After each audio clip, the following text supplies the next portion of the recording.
بسم الله الرحمن الرحيم والحمد لله رب العالمين والصلاة والسلام على سيدنا نبينا مولانا محمد وعلى آله وأصحابه وأزواجه وذرياته وأهل بيته أجمعين أما بعد سبحانك لا علم لنا إلا ما علمتنا إنك أنت العليم الحكيم قال الله سبحانه وتعالى في كتابه المجيد أعوذ بالله من الشيطان الرجيم بسم الله الرحمن الرحيم يا أيها الذين آمنوا قوا أنفسكم وأهليكم نارا وقودها الناس والحجارة عليها ملائكة غلاظ شداد لا يعصون الله ما أمرهم ويفعلون ما يؤمرون وقال النبي صلى الله عليه وسلم كلكم راع وكلكم مسؤول عن رعيته أو كما قال عليه الصلاة والسلام.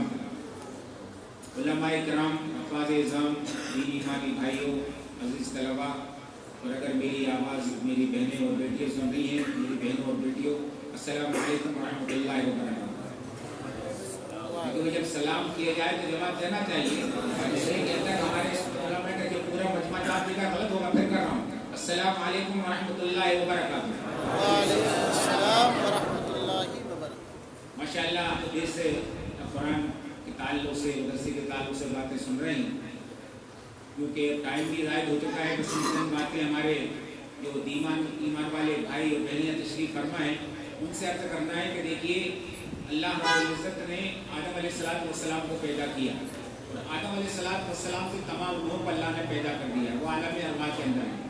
اور پھر جس روح کے بارے میں اللہ کا حکم ہوتا ہے وہ دنیا میں آتی ہے، یہ عالم دنیا کہلاتا ہے. اور پھر اللہ کے اس دن حکم ہوتا ہے کہ وہ دنیا جسم سے الگ ہو جائے، یہ جسم سے الگ ہو جاتی ہے. یہ تین عالم ہیں، عالم ارواح، عالم دنیا، عالم برزخ کہہ لیجیے. اس کا کوئی انکار نہیں کہ ہمارے قرآن ہماری دینی تعلیم کے ساتھ یقین کرتے ہیں، لیکن میں سمجھتا ہوں کوئی انسان اس کا انکار نہیں کر سکتا، چاہے وہ خدا کا انکار کرنے والا ہو، لیکن انکار نہیں کر سکتا کہ وہ نہیں تھا، آج ہے اور کل نہیں رہے گا. یہ تین باتیں تھیں. لیکن میرے تمام دینی ایمان والے بھائیوں، جو اگلی بات میں کہتا ہوں کہ اللہ نے تمام انبیاء علیہ السلام کے ذریعے اور پھر قرآن کے ذریعے اللہ رب العزت تمام انسانوں کو عام طور سے ایمان والوں سے خاص طور سے یہ بات کا کہ اچھی طرح یقین کرو ایک چوتھا مرحلہ آنے والا ہے اور وہ مرحلہ آخرت کا مرحلہ ہے. پھر اللہ رب العزت اور روح دونوں کو اکٹھا کریں گے اور آدم علیہ السلام کا جو پہلا بیٹا دنیا سے گیا اور آخری انسان دنیا میں آئے تمام کو اللہ رب العزت میدان حشر میں جمع کریں گے. اور جمع کرنے کا مقصد وہاں کوئی شکتی پردرشن نہیں ہوگا، کوئی وہاں پر بھیڑ نہیں لگانا ہے، بلکہ وہاں پر جمع یہ کیا جائے گا کہ فَمَن يَعْمَلْ مِثْقَالَ ذَرَّةٍ خَيْرًا يَرَهُ وَمَن يَعْمَلْ مِثْقَالَ ذَرَّةٍ شَرًّا يَرَهُ. کہ دنیا میں جس نے ذرہ برابر خیر کا کام کیا ہے اس کو بھی دکھایا جائے گا اور دکھانے کے بعد اس کو حساب سے اس کو عبرت دی جائے گی، اس کا بدلہ دیا جائے گا. اور اگر ذرہ برابر اس نے برا کام کیا تھا تو وہ بھی اس کو دکھایا جائے گا اور دکھانے کے بعد اس کو اس کی سزا دی جائے گی. ایک بات. دوسری بات میرے دوستوں، ہمارا عقیدہ ہے کہ ہم روح دنیا میں صرف ایک مرتبہ آتی ہے، پنرجل کے قائل نہیں. جس روح کے بارے میں اللہ کا فیصلہ ہوتا ہے وہ روح اس وقت دنیا کے اندر آتی ہے اور جب تک وہ اللہ تعالیٰ چاہتا ہے دنیا میں رہتی ہے، پھر باقی دنیا سے اللہ اس کو روانہ کرتے ہیں. اس لیے ہمارے کہتے ہیں انتقال کہتے ہیں. انتقال کے معنی ہوتے ہیں ٹرانسفر ہونا، کہ ہماری روح عالم ارواح سے عالم دنیا میں آئی اور عالم دنیا سے عالم برزخ میں چلی آئے گی اور عالم برزخ سے پھر انشاءاللہ عالم آخرت میں جائے گی. میرے ایمانی والے بھائیوں، خاتون نوجوان دوستوں سے یہ بات کہنا چاہتا ہوں کہ روح کے بارے میں اللہ کا فیصلہ ہوتا ہے کہ کس وقت اور کہاں اور کس شکل کے اندر دنیا کے اندر آنا ہے، یہ اللہ کا فیصلہ ہے. اللہ تعالیٰ صرف ایک مرتبہ دنیا کے اندر روح کو بھیجتے ہیں. اب جو بات میں کم وقت میں میرے نوجوان دوستوں خاص طور سے میں کہنا چاہتا ہوں، سنیے گا کہ میری اور آپ کی روح کے بارے میں اللہ نے یہ فیصلہ کیا کہ اللہ نے اس زمانے کے اندر اللہ نے میری اور آپ کی روح کو بھیجا ہے. دوسرا، اللہ نے میرے اور آپ کے ساتھ یہ کرم کیا کہ میری اور آپ کی روح کو اللہ نے ایک ایسے گھر کے اندر پہنچایا کہ جہاں پر اسلام ایمان پہلے سے موجود تھا. کہ سب جانتے ہیں ہمارے یہاں بچہ پیدا ہو یا بچی پیدا ہو کہ اس کے کان کے اندر اذان دی جاتی ہے اور اقامت دی جاتی ہے. چاہے وہ بادشاہ کے محل کے اندر پیدا ہو، چاہے وہ غریب کی جھونپڑی کے اندر پیدا ہو، اس کو بتایا جاتا ہے کہ تو جس گھر کے اندر آیا ہے کہ یہاں پر اسلام اور ایمان پہلے سے موجود ہے. اب میرے دوستوں، اللہ نے ہمیں اور آپ پر یہ کرم کیا. اب ہماری اور آپ کی ذمہ داری یہ بنتی ہے کہ اللہ کے اس انتخاب اور اللہ کے اس انتخاب پر، اللہ کی رحمت پر اللہ کا شکر کریں کہ اللہ آپ کا کرم ہے کہ الحمدللہ اللہ نعمت الاسلام اللہ آپ کا کرم احسان ہے کہ آپ نے ہم کو اسلام کی نعمت عطا فرمائی، اور اس کے بعد ہماری آپ کی ایک ایک ایمان والے مرد اور ایمان والی عورت کی ذمہ داری بنتی ہے کہ اللہ نے ہم کو جب اسلام ایمان کی دولت دی ہے، اب اللہ ہم سے کیا چاہتا ہے۔ تو میرے دوستوں اچھی طرح سمجھ لیے، پہلی بات ہر اللہ تعالیٰ کا تمام انسانوں سے مطالبہ یا ایھا الناس تمام لوگوں سے، لیکن خاص طور سے جو اللہ کو ماننے والے ہیں، جن کو اللہ نے ایمان کو عطا فرمائی ہے، ان سے نمبر 1 پر تو یہ کہا گیا ہے کہ آمنت باللہ کما ہوا باسمائہ و صفاتہ۔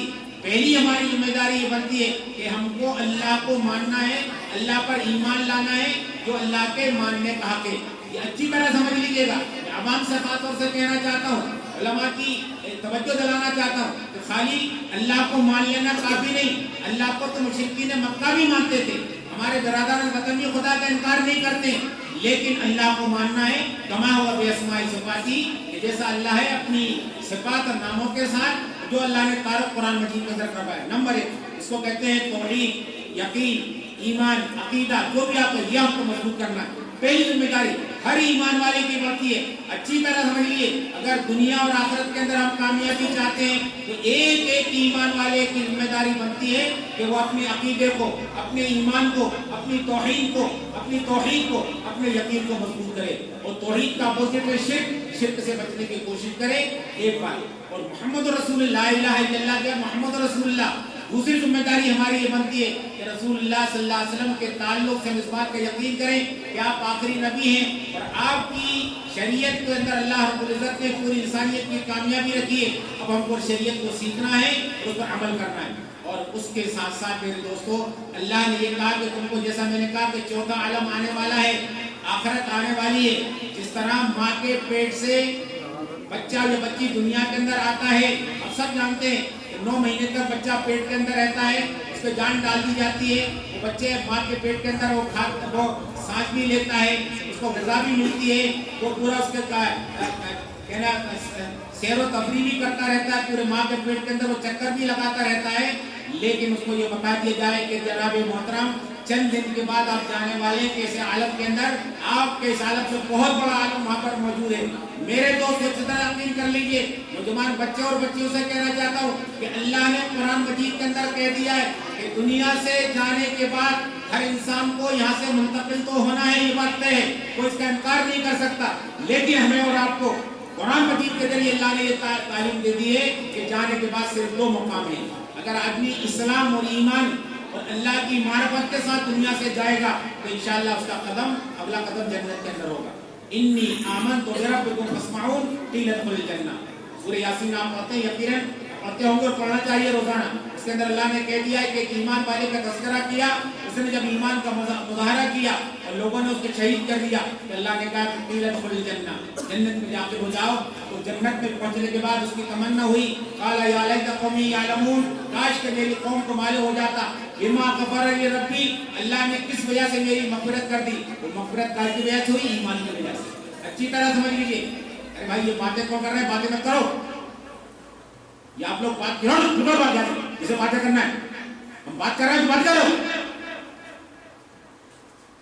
میں اسی لیے کہتا ہوں جلسے مختصر کر کرو، گھنٹے جلسے کرتے رہتے ہو، پھر بات بیچارے بور ہو چکے ہو۔ مولوی شمیل سے میں نے کہا تھا کہ آپ لمبا میں اٹھا رہا ہوں، 7 گھنٹے مجھے بیٹھے ہوئے، میں بھی بول رہا ہوں۔ یہ توحید ہے، ہم باتیں کر رہے ہیں، وہ پورے بیٹھے باتیں کر رہے ہیں بیٹھے۔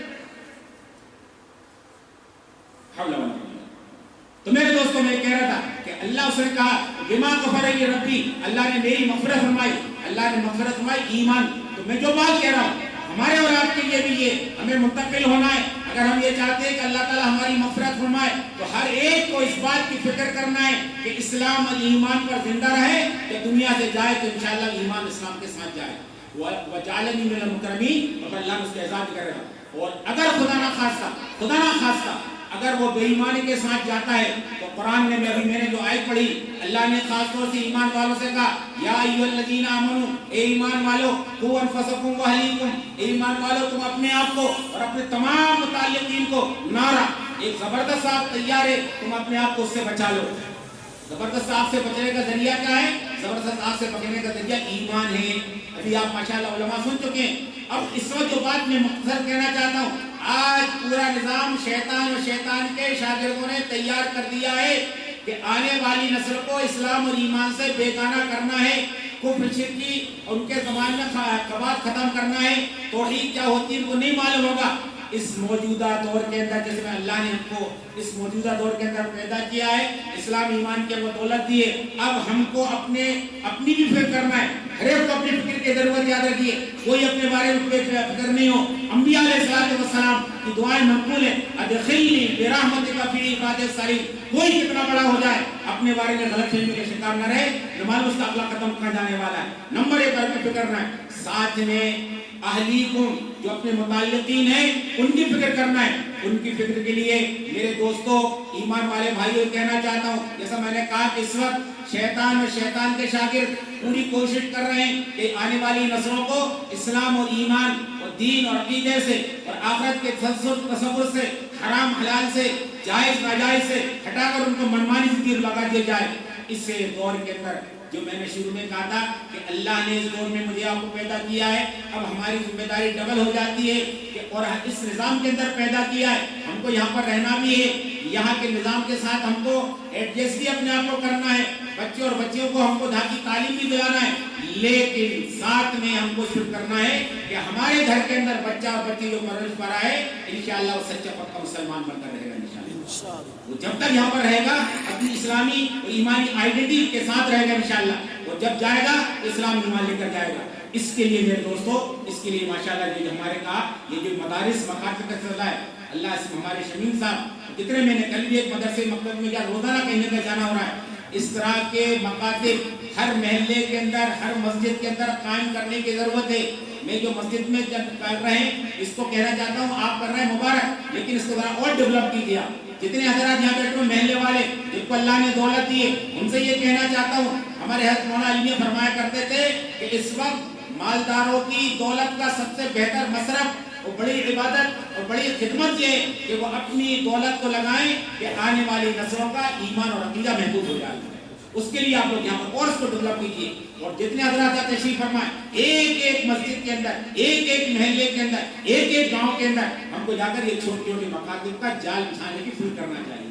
اس پر بڑے بڑے دارالعلوموں کی ضرورت نہیں ہم کو، کہ چھوٹے چھوٹے مکاتب جال بچھائے جائے اور یہاں پر جو خدمت انجام دے رہے ہیں، جو بہت ہی اہم خدمت دے رہے ہیں، ان کے ذریعے سے انشاءاللہ ہماری ایسی نسل تیار ہوگی جو کہ خدا کو پہچانتی ہوگی، رسول کو جانتی ہوگی، حرام حلال کی پہچان ہوگی. میں نے کل بھی ایک بات کہی تھی، بات کے بعد ختم کرتا ہوں کہ دیکھیے کبھی ہمارے جس طرح ہمیں تربیت کرنا ہے، ہمارے بچے اور بچیوں کی موجودہ حالات کے اندر ایک ایک ایمان والے باپ اور ایمان والی ماں کی ذمہ داری بنتی ہے کہ بچے اور بچیوں کی ایسی تربیت کرتے ہیں کہ آپ کے گھر کے اندر پرورش پانا بچہ اور بچی کبھی حرام کام کے قریب نہیں جانا پائے، غلط کام نہ کرنے پائے. اس کی میں نے مثال ایک جگہ دی، کبھی آپ نے دیکھا چھوٹا بچہ ہوتا ہے 2 مہینے 3 مہینے کا، کبھی گندگی کرتا ہے تو گندگی کو بچا لیتا ہے، کبھی بچا لی اس نے، بچانے کے بعد اس نے کبھی منہ میں رکھ لیتا ہے. لیکن آپ دیکھتے ہیں کہ گھر کے جس آدمی نے دیکھا اور فلانی چھی چھی چھی چھی، ارے دیکھ تیرے بچے نے گندگی کر لی، اور وہ خالہ پھوپھی دادی نانی جس نے دیتا چھی چھی، اور ماں آتی ہے، ماں اس کو اٹھاتی ہے، اٹھانے کے بعد 2 تھپاڑے لگاتی ہے، وہ لے جا کے دھلاتی ہے. تو بچہ آپ سب جانتے ہیں چھوٹے بچے ہوتے ہیں بڑے سینسیٹیو ہوتے ہیں، وہ محسوس کرتے ہیں، وہ سمجھ جاتا ہے کہ مجھ سے کوئی غلطی ہوئی ہے کہ پورا گھر میرے مخالف ہو گیا، میری ماں میری مخالف ہو گئی. اس نے اب پھر جانتے ہیں کہ بڑا ہونے کے بعد وہ بچہ اور بچی پھر وہ گندگی کو نہ بچا سکتا ہے نہ وہ منہ میں رکھ سکتا ہے، چاہے وہ 5 اسٹار ہوٹل میں چلا جائے، چاہے وہ یاٹ کلب پر چلا جائے، چاہے جنگل میں چلا جائے، چاہے کہیں بھی چلا جائے، کہ آپ نے اس کے دل و دماغ کے اندر اس کی گندگی گندا ہونا بٹھا دیا. میں کہنا چاہتا ہوں کہ آج کے دور کے اندر آپ کی ذمہ داری بنتی ہے کہ ایک ایک بچے اور بچی کے دل و دماغ میں حرام اس طرح بٹھا دیجیے کہ آپ کو یقین ہونا چاہیے، ماں اس بات کی ذمہ داری قبول کرے کہ میرا جس بچی نے دودھ پیا ہے، میرا جس بچے نے دودھ پیا ہے، انشاءاللہ میرا دودھ پینے کے بعد میرا بچہ اور بچی حرام کام نہیں کر سکے گا انشاءاللہ. باپ اس بات کی ذمہ داری قبول کرے کہ میں حلال میں کما رہا ہوں، حلال کھا رہا ہوں, اپنے بچوں کو حلال کھلایا ہے, انشاءاللہ اپنے بچوں کی ایسی تربیت کر جاؤں گا کہ میرے بعد میرا بچہ دنیا کے کسی کونے کے اندر بھی جائے گا انشاءاللہ حرام کے قریب نہیں آ سکتا ہے. اس کے لیے میرے دوستوں خالی تقریروں سے کام نہیں چلے گا, خالی دعاؤں سے بھی کام نہیں چلے گا. اس کے لیے آپ کو فکر کرنا ہوگی, نظام بنانا پڑے گا, تربیت کرنا پڑے گی, اور ان بچوں کی مکمل نگرانی کرنا پڑے گی. اور پہلے دور کے اندر تو مشکل تھا, آج تو آپ سب جانتے ہیں کیسے وسائل پیدا ہو گئے ہیں کہ اگر آپ نے اپنے بچے اور بچیوں کو صحیح ایمان, صحیح یقین اور قرآن سے نہیں جوڑا, ان کو تصور ہو جائے جو حضرت لقمان علیہ السلام نے, اب ٹائم نہیں ہے, ہمارے علماء سے کہتا ہوں کہ اپنے اپنے محلوں کے اندر کم سے کم ہر باپ اور ماں کو بٹھا کر حضرت لقمان نے اپنے بیٹیوں کو بٹھا کر جو نصیحتیں کی تھی, میں کہتا ہوں آج کے دور کے اندر ایک ایک باپ اور ایک ایک ماں کی ذمہ داری ہے کہ اپنے بچے اور بچی کو لے کر بیٹھے, اور جو نصیحتیں حضرت لقمان نے اپنے بیٹوں کو کی تھی ہم بھی نصیحت کر چلے جائیں, انشاءاللہ اس کی دنیا بھی بنے گی اور آخرت بھی بنے گی. اللہ تعالیٰ ہم کو. اور بات ایک آخری بات کرتا ہوں, پھر میں نے شروع میں گئی تھی, اللہ نے اس زمانے کے اندر اس شہر ملک کے اندر پیدا کیا ہے, اب ہماری ذمہ داری بنتی ہے ہم اس بات کا پورا ارادہ کریں, اے اللہ آپ نے اسلام ایمان دیا ہے, انشاءاللہ ہم جب تک یہاں پر رہیں گے پورے اسلامی آئیڈینٹی, اسلامی شناخت, اسلامی پہچان کے ساتھ رہیں گے, اور ہم ایسا نظام بنا کر جائیں گے انشاءاللہ کہ ہمارے بعد بھی ہماری نسل انشاءاللہ یہاں پر اسلام و ایمان کے ساتھ رہیں گے انشاءاللہ. اللہ اس کے لیے انتظام بھی کریے, فکر بھی کیجیے اور دعا کا اہتمام کیجیے. اور اب یہ خاص طور سے اب یہ بات کہہ کر مدرسے ہمارے شبیر صاحب ان کو مبارکباد پیش کرتا ہوں, اور تمام مدارس اسلامیہ جو چلا رہے ہیں وہ تمام اللہ تعالیٰ خدمات کو قبول فرمائے. اور دوبارہ پھر کہتا ہوں کہ جہاں جہاں مکتب چل رہا ہے اور مضبوط کیجیے, ڈیولپ کیجیے, اور جہاں نہیں ہے وہ قائم کرنے کی کوشش کیجیے. اور آج ایک بات ہے کہ جیسا کبھی آپ نے سن لیا, دیگر علماء نے بھی کہا کہ اب آج کل 28 تاریخ ہے, کل 29 ہے, اور زیادہ چانسز ہیں انشاءاللہ کل سے رمضان شروع ہو جائے گا. تو رمضان کے تعلق سے مختصر چند باتیں سن لیجیے. نمبر 1 پر تو آپ جانتے ہیں کہ اسلام کی بنیاد 5 چیزوں پر ہے, توحید, نماز, زکوٰۃ, روزہ اور حج. 5 اسلام کے بنیاد ارکان ہیں. اس میں روزہ اللہ نے فرض کیا, یا ایھا الذین آمنوا کتب علیکم الصیام, ایمان والو اللہ نے روزہ فرض کر دیا. تو اب ہم پورے محلے کے اندر ایسا ماحول بنائیں کہ پورے محلے کے اندر کوئی بھی بالغ مرد اور بالغ عورت آپ کو بغیر روزے کے نہ نظر آئے. روزے کا اہتمام کیا جائے, روزہ فرض ہے انشاءاللہ. ایک بات ہے. اور دوسری بات یہ کہ رمضان کا مہینہ شہر و رمضان الذی انزل فیہ القرآن, رمضان کا مہینہ قرآن کا مہینہ ہے. دیگر علماء کا میں پورے کہہ رہا ہوں طاقت کے ساتھ کہ اللہ نے رمضان کے مہینے کو قرآن کا مہینہ قرار دیا ہے, اور اس مہینے کے اندر جبرائیل علیہ الصلوۃ والسلام تشریف لاتے تھے اور حضور کے ساتھ دورہ کرتے تھے. حضور جبرائیل علیہ الصلوۃ والسلام کو سناتے تھے, جبرائیل علیہ الصلوۃ والسلام حضور کو سناتے تھے. اور جس سال آپ دنیا تشریف لے گئے 2 مرتبہ دورہ کیا, تو آپ سے بھی یہ کہنا ہے کہ آپ بھی نیت کریے انشاءاللہ کہ یکم رمضان سے لے کر 29 تک آپ بھی قرآن کی تلاوت کریں گے انشاءاللہ. تلاوت کریے گا. تلاوت کیا ہے اسے علماء سیکھے. دوسرے ذمہ داری ہے سماعت. تلاوت تو آپ پر ذاتی کام ہے, جدی کریں. خواتین میری آپ ان سے بھی کہہ رہا ہے خواتین نظام بنائیں اور تلاوت کا نظام بنائیں, اور اسی کے ساتھ ساتھ سماعت کرنا ہے, ساتھ سننا ہے آپ کو, خالی فارمیلٹی پورا نہیں کرنا. مولانا نے بات کہہ دی, مولانا شرافت صاحب نے, میں بھی کہتا ہوں سماعت آپ کو کرنا ہے پوری انشاءاللہ دلچسپی کے ساتھ یکم رمضان سے لے کر 27-28 تک. اس کے لیے میں نے ابھی ایک اپیل بھی کی, دارالقضا پڑی ہوگی کہ ہم نے صدر سیکریٹریوں سے اور مالداروں سے اور بنڈے بدماشوں سے کہا ہے کہ برائے مہربانی آپ حافظ کے انتخاب کے اندر اپنی چودراہٹ کو داخل مت کیجیے. بس میں نے کہہ دیا کہ میرا بھتیجا, میرا بھانجا, میرا تعلق والا حافظ پڑھائے گا. نہیں, بچے جو حق پڑھ کر بہترین بچوں سے قرآن مجید پڑھوائیے اور وہ اس کو سماعت کیجیے اس کے لیے.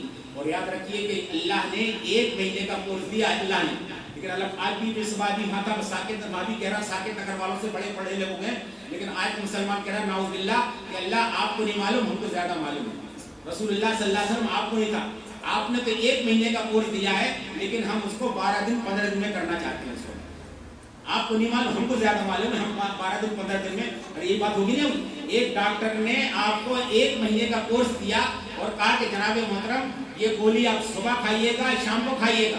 آپ کہیں گے ڈاکٹر کو نہیں معلوم 1 مہینے تک کون کھائے گا, میں تو بیٹھ کر رہتا ہوں اکٹھا کھا لیتا ہوں.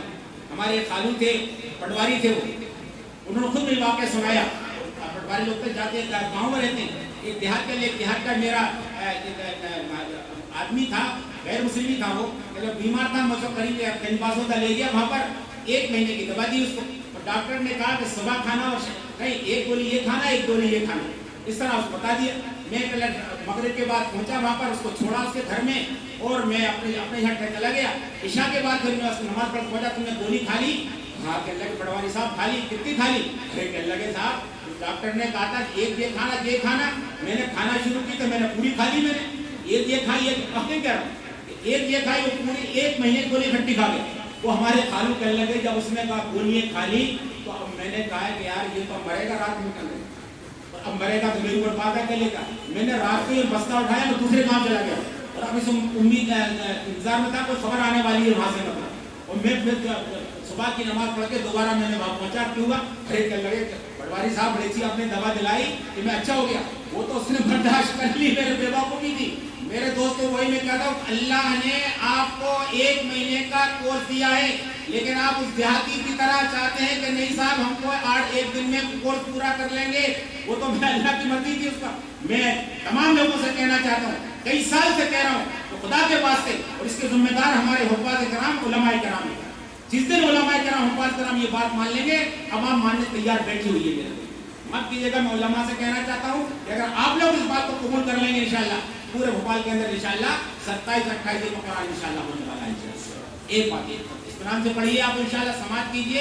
اور تیسری بات ہوگی رمضان کے روزے کا اہتمام کرنا ہے، قرآن کی تلاوت کرنا ہے اور قرآن کی سماعت کرنا ہے اور رمضان کے مہینے کا احترام کرنا ہے. کیا مطلب ہے احترام کا؟ مطلب یہ کہ اگر کسی شرعی مجبوری کی وجہ سے آپ نے روزہ نہیں بھی رکھا ہے تو پوری کالونی کے اندر، پورے علاقے کے اندر نوجوان دوستوں سے کہتا ہوں ایسا ماحول بنائیے کہ ہمارے پورے اس علاقے کے اندر دن کے اندر کوئی بالغ مرد عورت کھاتے کی طرف نہیں آئے گا انشاءاللہ. اس طرح نظام بنائیے. جو مہینے رمضان کے مہینے کا احترام اسے فکر کیجیے.